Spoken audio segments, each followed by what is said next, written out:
in the same way dito sa laban na to. Tatlong Wilderness Blessing and also tatlong Quantum Charge ang hawak ng side ng AP Bren para mas lalo nilang maposisyon yung kanilang sarili with the extra movement speed na dala-dala nung emblem na yon for greater measure. Kaya ngayon that they're willing to engage. Yep. Marky, mukhang may hila siya. Kyle TC with a taunt. Half HP for Marky at mukhang makakalayo naman siya. At hindi itutuloy ang laban dahil 5 segundo na lang magsisimula na ang pinakaunang barong. Oh, parang gusto muna nilang magkilitian din dahil yun ang pinakakinakailangan nila ngayon. This time around, for sure, AP Bren, they want to take control of the first major objective unlike the previous game na talagang nakuha yun ni Marky mula sa kanila. Sobrang ganda nung mga nakikita nating pokes dito sa baba.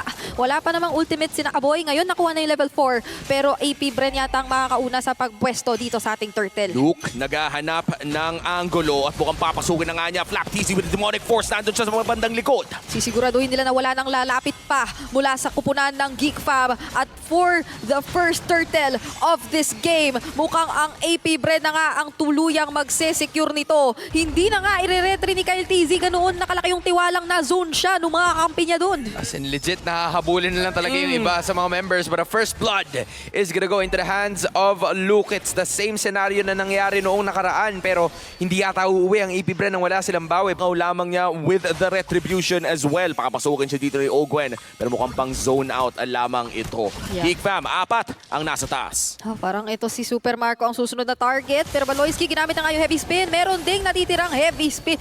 Hindi pala heavy spin. I'm offended. Ginamit na doon ni Baloyski sabay heavy spin doon ni Marky. Napakaraming ultimates ang nakita nating i-cast. Pero nakatakas naman kahit papano si Super Marco. Luke! Si Luke yata ang kinakailangan nating tignan dahil siyang papatumbahin sa bottom lane.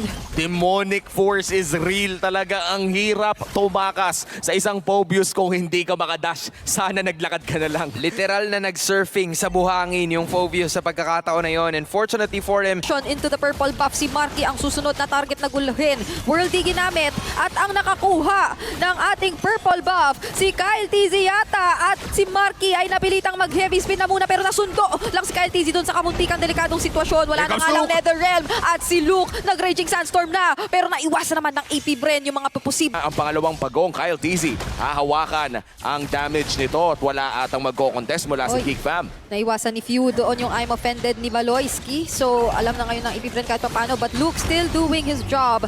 This time around though, mas maganda ang naging control ng AP Bren. So second consecutive objective na ito na makukuha nila. Napakalaki nung pinagkaiba kumpara dun sa naunang laro kanina. yup, look at the awareness though coming in from Marky. Namamalagi siya dun sa malapit sa purple objective ng kanilang kalaban kasi alam niya na walang retribution itong si Kyle but an immediate answer galing sa kupunan. Ang mga sitwasyon na wala pa nga yung mga follow-up mula sa AP Bren. Pero ngayon, speaking of follow-up, si Kyle TZ yata rito ang gusto namang hulihin. May guiding wind bang na may pindot? Hindi yata napindot pero naka-dash out naman sa gitna ng pader. Uy. Nandun yung circling eagle. Apat-apat ngayon ang hinahabol na miyembro ng Geek Fam at hindi na ipinagpatuloy ng AP Bren pansamantala. Kinailangan munang mag-ingat ang parehong kupunan. Tsaka yung tahimik na ikot ng AP Bren dito, kumikita ng pera si Super Marco. Kanina pa nagda-double lane yan. Yup, nakakuha din siya nung Litho Wanderer na makakatulong talaga sa kanya and it is looking like mapupunta sa kupunan ng AP Bren yung top lane turret and Luke ang mapupuruhan dito sa pagkakataon na to and that is looking like Luke's down. Oh, kamuntikang kamuntikang outplay yun kung hindi pa siya nahabol ng damage kasi Raging Sandstorm para Sa mga nangyari ng game number 2 at sisimulan na nga nila ang Turtle Flap TC, half HP. Sumakit agad ang damage dito ni Aboy at kinailangan tangkin nito ni Flap. Two-man taunt. At mga low HP na nga ang Turtle. Demonic Force na gamit na rin. Nakaready na naman ng Demonic Force Netherrealm na ikasa na rin pero medyo naipit yata si Kyle TZ. Siya pa rin ang makaka-retry though nung ating turtle objective. Si Marky ngayon ang nahiwalay at na-isolate at Alright. papatumbahin na rin siya. Napunta pa yung kill kay Super Marco. Pero habang nangyayari ang lahat ng yan, tumatrabaho lamang si Kadera pati si Luke. Always trades happening around the map pero hindi rin naman yata papayag ang kupunan ng AP Bren upon taking that one down. Buti na lang isang tore lang ang kanilang napabagsak but that middle lane turret ay magbibigay ng access sa kupunan ng Geek Fam towards getting the purple and orange objective pero laban pa rin daw. Kinakailangan nilang ilaban ito. Marami-rami na ang mga nandito. Kyle TZ ginamit na yung Appraiser's Wrath pero pero medyo bitin pa yata yung damage. Aboy. Aboy ang tinatarget at makakatakbo naman papalayo.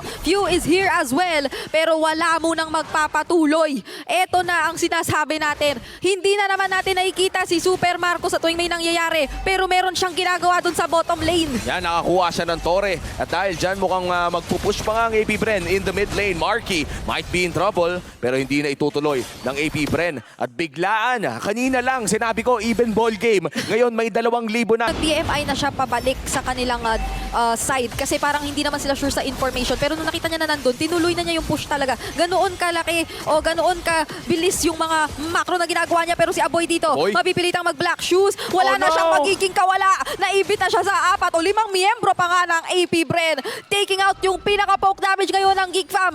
Na, ito na naman ang kuhain at madagdagan lang yung listahan ng number of games played with Claude as their gold laner. Pero Baloyski, speaking of natutunaw, hindi na rin kinakaya yung paunti-unting damage na ibinabato sa kanya ni na Super Marco. Few din, hahabol pa doon ng Ghost Bursters. At kinakailangan na talagang mag-ingat ng Geek Fam kapag nakikita pa nila na may chance pa na may demonic force na ilatag sa kanila. Ang Lord ay nasa baba. Sasamahan ito ng AP Bren habang napopoke lamang si Few. That's a 2-man Astaros Eye. Nagmumula kay Flap TZ. Pero mukhang hindi pa naman tatalo ng Lord at tutunawin lamang ito ni Aboy. Successful defense mula sa Geeks pero grabe na yung damage na nanggagaling sa AP Bren. Masyado ng masakit ang kailangan nilang alalahanin. Marky and the rest of the members are desperately trying to keep those inhibitors alive. Naku, sinimulan na nga nila yung pagpasok dito.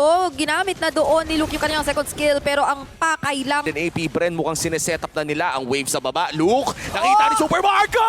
Ginulat ng Blazing Duet! Meron pa siyang natitirang Wind of Nature kaya naman hindi na rin siya matatakot kay Luke. Pumasok na doon sila Flap TZ using the Demonic Force as well. Heavy spin, mapo-force na si Marky na gamitin. Ngayon, napakaganda nung nakuha ng AP Bren.